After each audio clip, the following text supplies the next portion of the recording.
N'écoutez pas ceux qui assurent qu'une poignée de centimètres ne change rien au plaisir de la vie. Dans le cas de la nouvelle Porsche Taycan Cross Turismo, 30 mm suffisent à se mettre dans des positions que vous n'auriez jamais cru possibles. On commence à bien connaître la Porsche Taycan, cette berline électrique capable de battre les meilleures familiales ultra-sportives de la planète, dans ses versions de pointe, cousine de l'Audi e-tron GT aux capacités similaires. On le sait, le constructeur allemand prépare l'arrivée d'autres modèles électriques avec notamment un SUV Macan à zéro émission. Mais il ne sera pas utile d'attendre ce futur SUV si vous recherchez une Porsche électrique commandée d'un grand coffre et d'une garde au sol suffisant pour rouler ailleurs que sur le bitume parfait. La firme de Zuffenhausen vient en effet de lancer sur le marché la Taycan Cross Turismo, qui reprend à son compte la formule lancée par l'Audi A6 Allrad en 2000. Prenez une Taycan berline, ajoutez-y une carrosserie des breaks aisément esthétique façon baroudeur en plus d'une garde au sol légèrement augmentée. Vous voilà avec une grosse familiale électrique capable, en théorie, de faire un trait d'union entre les berlines ultra sportives et les SUV qu'un de grappiller des parts de marché partout dans le monde. Pas de solution idéale? Il est possible de connaître la valeur de vente ou de reprise de votre véhicule grâce à la cote auto-turbo de votre Porsche Taycan. Eh bien, contre toute attente, cette formule proposée par Porsche présente bien un véritable intérêt par rapport à une Taycan normale ou un SUV, électrique ou pas.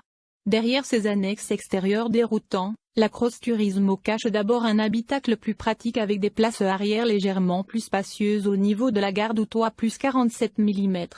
Elle profite aussi d'un coffre plus accueillant que celui de la Taycan berline, avec un volume de 446 litres qui n'impressionnera certes pas l'habitué des gros breaks allemands. Grâce au siège arrière rabattable, 1212 litres en configuration 2 places, et au petit coffre additionnel de 80 litres à l'avant, il y a enfin de quoi faire de longs trajets avec beaucoup de bagages, ou carrément des années ménagées.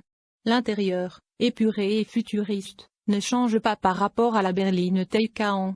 Mais il y a un peu plus de place à l'arrière et dans le coffre. L'autre avantage par rapport à la Taycan normale se trouve au niveau de la garde au sol relevée de 20 mm. Alors que cette dernière course au moindre dodanerie à plus de 20 km/h à cause de son châssis à la mise au point radicale, la Cross Turismo évolue sans frotter contre les gendarmes couchés ou les grosses bosses. Si les ingénieurs de Porsche nous expliquent que son amortissement bénéficie d'un amortissement pneumatique de série des mêmes réglages que sur la Taycan, on s'étonne aussi de la trouver plus onctueuse en conduite. Tranquille mode avec IVEC normal Activi, roulis légèrement supérieur à cause du châssis plus haut. En termes de confort, on se croirait presque dans une Panamera tout en retrouvant l'univers de bord épuré de la berline Taycan. Et attention, cette Taycan Cross Turismo possède aussi de réelles prétentions en tout-chemin. Une fois le Gravel Mode activé, rehaussant le taux de 10 mm supplémentaires et modifiant l'électronique du groupe motopropulseur, la Cross Turismo peut sérieusement s'éloigner des routes bitumées. Activez le mode lift, qui la fait encore monter de 30 mm en plus, soit 50 mm de gain au total par rapport à une Taycan normale, et ce drôle de break pourra se mettre dans des positions dignes de vrais SUV même avec ses pneus performance routière à hausse. Jamais nous n'aurions imaginé nous retrouver un jour sur un parcours tout-terrain au volant d'une Porsche qu'on ne connaissait que pour ses performances sidérantes sur la route. D'ailleurs, on se demande bien qui pourrait oser arpenter ce genre de parcours au volant de sa Taycan Cross Turismo. Déjà que les propriétaires de Mercedes classe G ne font souvent que de la ville. Oui, vous pouvez vraiment faire ce genre de hausse en Porsche Taycan Cross Turismo. Une catapulte toujours aussi douée sur la route.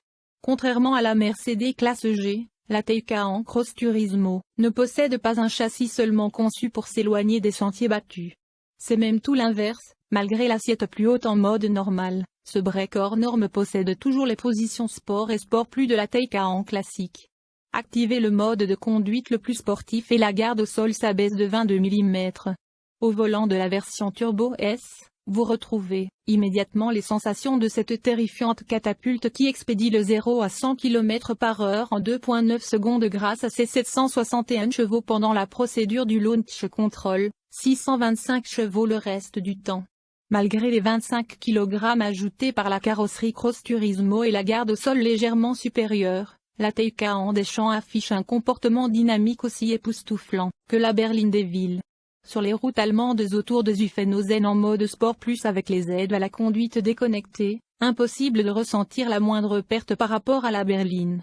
La direction, rapide mais plus lourde que celle de l'Audi e-tron GT, son agilité terrifiante et l'efficacité de sa transmission procurant toujours ce sentiment d'invincibilité totale.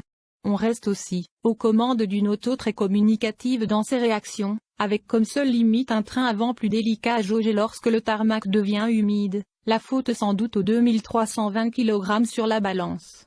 Caractéristiques de sécurité et d'assistance à la conduite. Le break électrifié offre également le même assortiment de technologies d'assistance à la conduite standard et en option que le Taycan ordinaire, y compris le freinage d'urgence automatisé, la surveillance des angles morts et l'assistance au maintien de la voie.